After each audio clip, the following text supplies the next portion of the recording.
चाहिँ झोलको लाली ओठको भन्ने थपिदिनु होला। यो चाहिँ विशेष गरी ब्याकबेन्चरको विशेषता है। यता फर्कौ।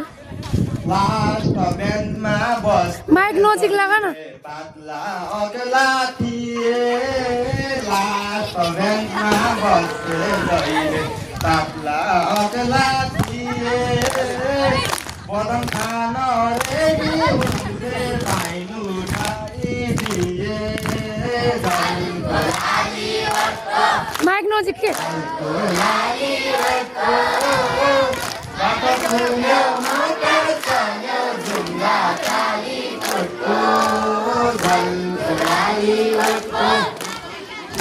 हताको एकैचोटि आउँथ्यो झर्ने पानी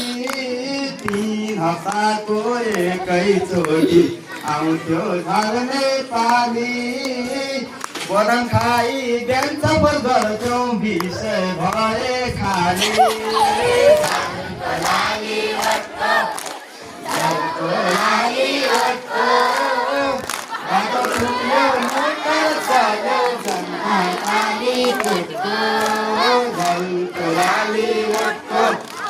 काठ भाटाका गाडी सज्ने गाडी बुढाउने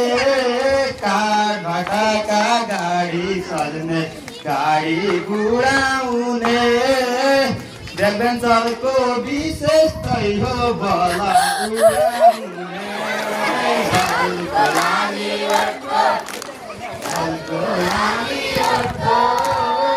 बाटो फुल्यो मोटर चल्यो झुम्रा काली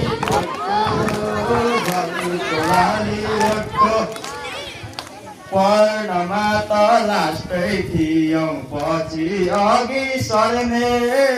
पढ्नमा त लास्टै थियौँ पछि अघि सर्ने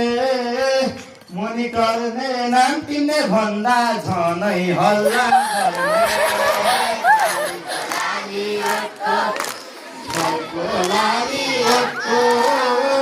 बाटो फुल्यो मोटर चल्यो झुम्ला काली झल्को लाली फोह जति डस्टबिनमा छ बेन्चबाट लिँदै फोह जति डस्टबिनमा छ बेन्चबाट लिँदै आडल बच्चा पास भइहाल्यौँ एक दिन ध्यान नदिँदै झल्को लाली